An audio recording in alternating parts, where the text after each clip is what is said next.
गौतम बुद्ध का बचपन।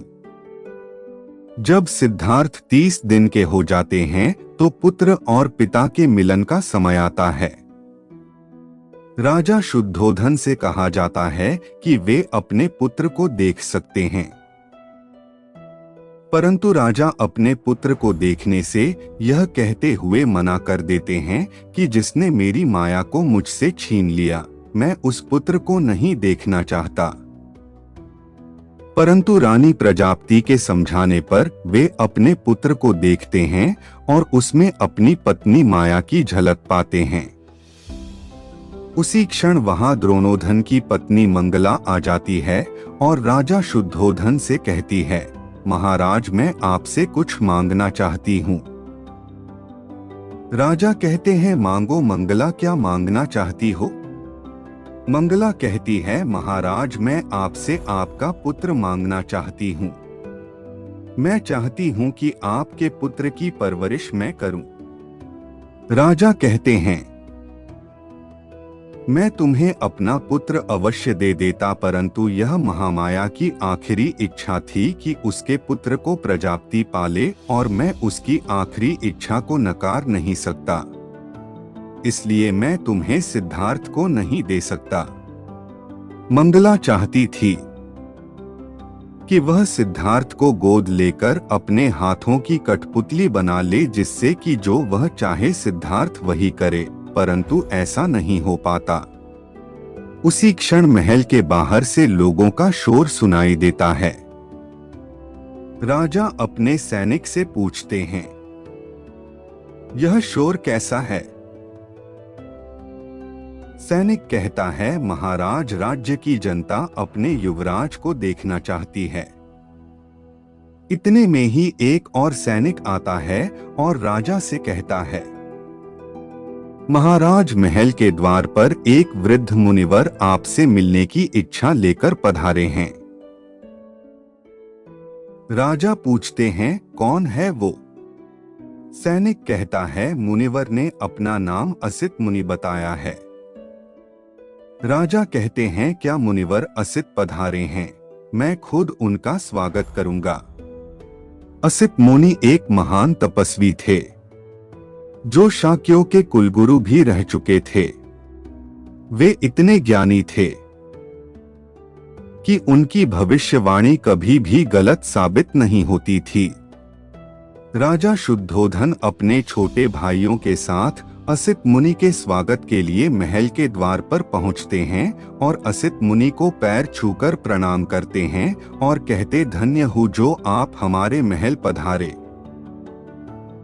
असित मुनि कहते हैं, मैं तुझसे मिलने नहीं आया हूँ राजन, मैं तो उस युग पुरुष के दर्शन करने आया हूँ जिसने तेरे यहाँ पुत्र बनकर जन्म लिया है।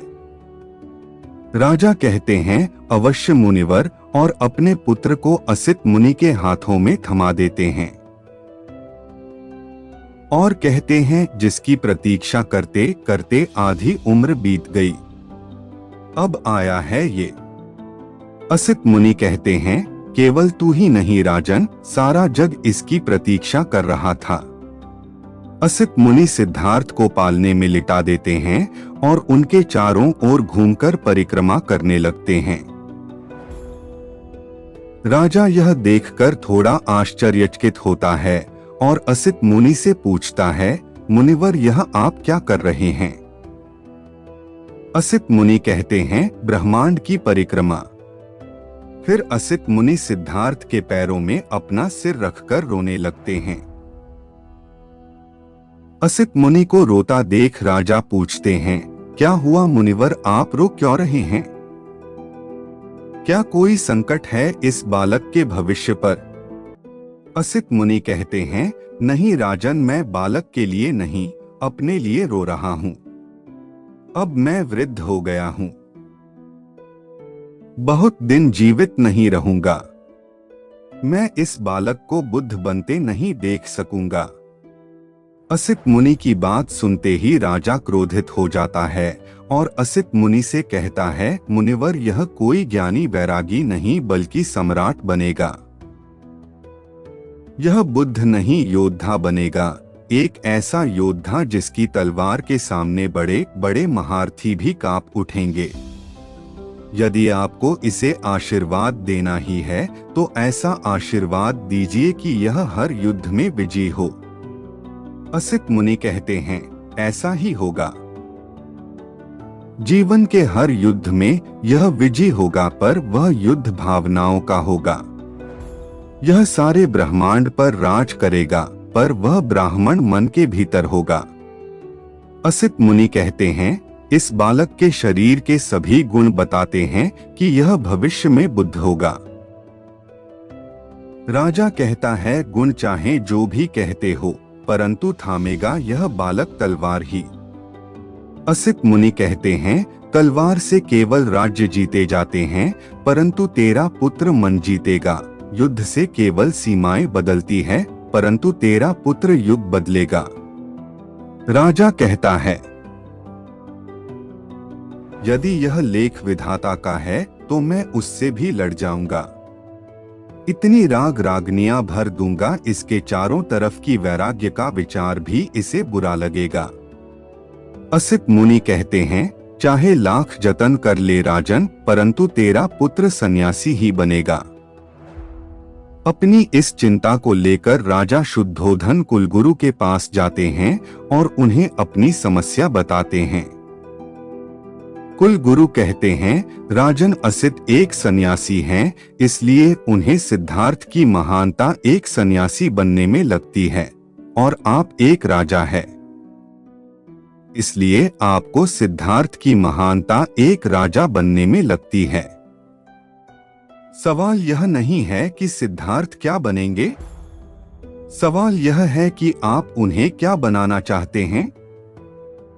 अगर आप उन्हें एक सम्राट बनाना चाहते हैं तो उन्हें एक सम्राट बनने की प्रक्रिया से गुजारिए। अगर आप उन्हें एक सन्यासी बनने से रोकना चाहते हैं तो उन्हें वैराग्य से दूर रखिए। जीवन के ऐसे सत्यों से दूर रखिए जो उनके मन में वैराग्य उत्पन्न करें। उन्हें कठोर बनाइए, शक्तिशाली बनाइए, कोमल और करुणावान नहीं। कहा जाता है कि उसी रात राजा शुद्धोधन अपने पुत्र सिद्धार्थ को उठाने के लिए लोहे की पतली चादर भेजते हैं ताकि सिद्धार्थ अभी से लोहे से खेलना सीख जाएं। जब रानी प्रजापति उस लोहे की चादर को देखती हैं तो बहुत चिंतित होती, परंतु राजा शुद्धोधन की आज्ञा का पालन सबको करना पड़ता है। दोस्तों, आप सबको यह गौतम बुद्ध की कहानी कैसी लगी कमेंट बॉक्स में जरूर बताना, और हमारे YouTube channel HQ Hindi quotes को भी सब्सक्राइब कर ले।